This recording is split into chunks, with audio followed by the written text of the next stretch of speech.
Hello दोस्तों, orthopaedic से जुड़े विभिन्न वीडियोज़ की श्रृंखला में एक बार फिर हम आपका बहुत बहुत स्वागत करते हैं। दोस्तों, समय समय पे लोग मेरे चैनल पे कमेंट करते रहते हैं कि यूरिक एसिड के बारे में वीडियो बनाइए। तो आज हम लोग वीडियो बनाने वाले हैं यूरिक एसिड के बारे में। अगर आपके भी यूरिक एसिड की प्रॉब्लम है तो इस वीडियो को शुरू से लेकर लास्ट तक पूरा देखिए और आपको सब समझ में आ जाएगा कि यूरिक एसिड को कैसे कम कर सकते हैं, कौन सी दवाई ले सकते हैं, कौन से खाने में परिवर्तन कर सकते हैं। नमस्ते दोस्तों, ऑर्थोपेडिक से जुड़े विभिन्न वीडियोज की श्रृंखला में एक बार फिर मैं आपका बहुत बहुत स्वागत करता हूं। मेरा नाम डॉक्टर नवीन शर्मा है और मैं सीनियर कंसल्टेंट हूं advance orthopaedic and sports injury hospital Jaipur में। दोस्तों, मेरे पास ऑर्थोपेडिक्स में जितने भी पेशेंट दिखाने आते हैं उनमें से काफ़ी सारे लोगों को यूरिक एसिड की प्रॉब्लम होती है। यूरिक एसिड की वजह से कभी उनके एडी में दर्द होता है, कभी उनके कमर में दर्द होता है, कभी कंधे में तो कभी घुटने में दर्द होता है और कभी कभी पंजे में एक तीव्र दर्द हो जाता है जिसे कि हम गाउट कहते हैं। तो आखिर यूरिक एसिड क्या होता है, क्यों बढ़ जाता है, कैसे इसे कंट्रोल कर सकते हैं, इसके बारे में मैं इस वीडियो में आपको डिटेल में समझाने की कोशिश करूँगा। दोस्तों, जो भी हम खाना खाते हैं उस खाने को हमारी जो शरीर है वो बहुत बारीक बारीक तत्वों में तोड़ देता है। उसमें से जो वेस्ट चीज़ें हैं उसको निकाल देता है और काम की चीज़ों को रख लेता है। इसी खाना खाने में जो हमारा एक शरीर का जो खाने का एक महत्वपूर्ण अंग है वो है प्रोटीन। प्रोटीन से हमारा शरीर बनता है, हमारे टिश्यूज़ बनते हैं, बाल बनते हैं, नाखून बनते हैं, स्किन बनती है, बॉडी बनती है। तो प्रोटीन हमारे खाने का एक अभिन्न अंग है। प्रोटीन को जब शरीर में तोड़ा जाता है तो इसमें से काम की जो वस्तु होती है वो है अमीनो एसिड्स। उनको शरीर रख लेता है और बाद में जो बेकार बचता है उसे हम कहते हैं यूरिक एसिड। तो यूरिक एसिड एक तरह से प्रोटीन का जो बचा हुआ कचरा है वो होता है। अब यूरिक एसिड को हमारी जो किडनी होती है दोस्तों वो बाहर निकालने का काम करती है। लेकिन किसी वजह से या तो पेशेंट बहुत ज़्यादा मात्रा में प्रोटीन ले रहा हो या फिर उसके किडनी में कोई डिस्टर्ब हो तो उस वजह से शरीर में यूरिक एसिड की मात्रा बढ़ने लग जाती है। आप जानना चाहेंगे कि प्रोटीन कौन कौन से खाने में पाया जाता है। दोस्तों, प्रोटीन ज़्यादातर वेजिटेरियन और नॉन वेजिटेरियन दोनों ही फूड्स में पाया जाता है। अगर मैं वेजिटेरियन फूड्स की बात करूं तो दाल में, मटर में, और आप कह सकते हैं कि सोयाबीन के अंदर, पनीर में, दूध में, इसमें काफ़ी मात्रा में प्रोटीन पाया जाता है। दाल हमारे शरीर का एक, हमारे जो जनजीवन का एक बहुत ही साधारण सा आहार है। हर व्यक्ति हफ्ते में 2-3 बार तो दाल खा लेता है। तो दाल से हमें काफ़ी मात्रा में प्रोटीन मिलता है जो फ़ायदेमंद है। लेकिन अगर शरीर में यूरिक एसिड इकट्ठा होने लग जाए तो काफ़ी मात्रा में यूरिक एसिड दालें बना सकती है। इसके अलावा ऐसी सब्जियां जिनमें कि बीज बहुत ज़्यादा पाए जाते हैं, जैसे टमाटर हुआ, भिंडी हुआ, तो उसमें भी यूरिक एसिड जो बीजों के माध्यम से शरीर को काफ़ी मात्रा में पहुंच जाता है। अगर हम नॉन वेजिटेरियन फूड की बात करें तो नॉन वेजिटेरियन फूड में स्पेशली जो रेड मीट होता है दोस्तों, उसके अंदर काफ़ी मात्रा के अंदर यूरिक एसिड शरीर में बनता है। इस प्रकार से ही अंडे, चिकन, ये सब भी हमारे शरीर में यूरिक एसिड की मात्रा को बढ़ा सकते हैं। उसके अलावा भी कुछ फूड्स हैं जो यूरिक एसिड बढ़ाते हैं, जो कि मैं आपको उसके बारे में डिस्क्रिप्शन सेक्शन में डिटेल में बता दूंगा।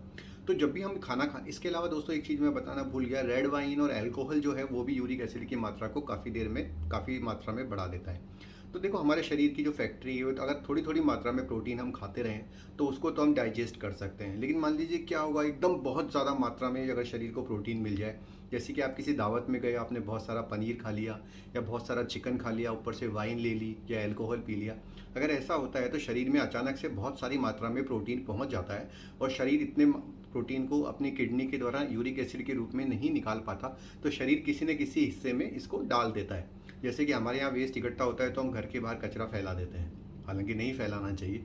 तो शरीर क्या करता है, सबसे ज़्यादा जो कॉमन जगह मैंने देखी है दोस्तों वो अंगूठा होता है। हमारे पैर के अंगूठे में यूरिक एसिड की मात्रा अचानक से बढ़ जाती है और तेज़ दर्द होने लग जाता है, अंगूठा पूरा लाल हो जाता है। काफ़ी सारे पेशेंट्स मेरे पास संडे को जब वो पार्टी करते हैं तो मंडे को मॉर्निंग में पहुंचते हैं कि सर मेरे कोई चोट भी नहीं लगी, समझ में भी नहीं आ रहा, लेकिन अंगूठे में बहुत तेज़ दर्द हो रहा है। तो दोस्तों वो एक्यूट गाउट या गाउट का अटैक होता है। कोई घबराने वाली बात नहीं होती, थोड़े से पेन किलर देने से गाउट का अटैक कंट्रोल में आ जाता है। लेकिन अगर लगातार ही आपकी डाइट में प्रोटीन की मात्रा ज़्यादा रहे, काफ़ी सारे लोग जिम में बॉडी बिल्डिंग बनाने के लिए वे प्रोटीन खा लेते हैं, branch chain amino acids BCAA पीते हैं, तो इस सबसे शरीर में प्रोटीन की मात्रा बहुत ज़्यादा बढ़ जाती है। अगर शरीर उसको डाइजेस्ट कर पा रहा है तो कोई बात नहीं है, लेकिन अगर बहुत ज़्यादा मात्रा में बढ़ जाती है और किडनी उसको बॉडी से बाहर नहीं निकाल पाती तो बॉडी में जगह जगह जैसे घुटने में, कंधे में यूरिक एसिड जमने लग जाता है और एक सफ़ेद रंग का पत्थरनुमा संरचना बनाता है जिसे कि हम टॉफ़ी कहते हैं। जैसे घुटने में भी जम सकती है, अंगूठे में भी जम सकती है और जहाँ पर ये जम जाती है वहाँ पर तीव्र दर्द और गांठ जैसी फीलिंग होने लगती है। कई कई बार तो मैंने देखा है कि घुटने को पूरा ही यूरिक एसिड ख़त्म कर देता है। इसी प्रकार से जो एडी में काफ़ी सारे लोग दर्द की कंप्लेंट करते हैं, मैंने देखा है कि उनके अंदर भी यूरिक एसिड कई बार बहुत ज़्यादा मात्रा में पाया जाता है।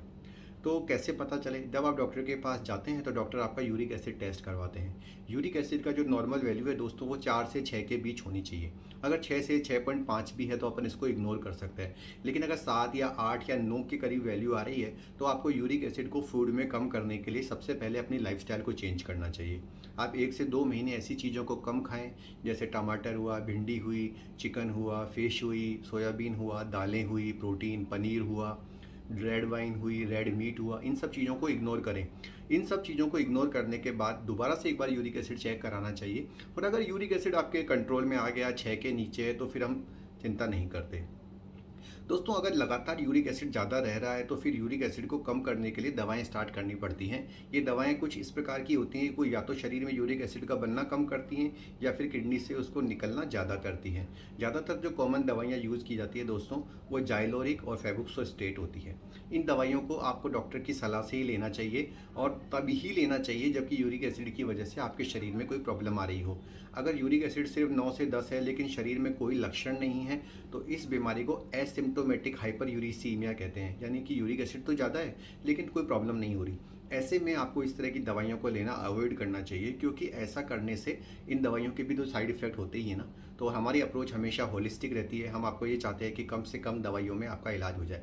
लेकिन लगातार यूरिक एसिड ज़्यादा हो रहा है, बार बार गाउट के अटैक आ रहे हैं, बार बार जॉइंट्स में पेन हो रहा है, तो फिर आपको यूरिक एसिड कम करने वाली दवाइयाँ लेनी स्टार्ट कर देनी चाहिए।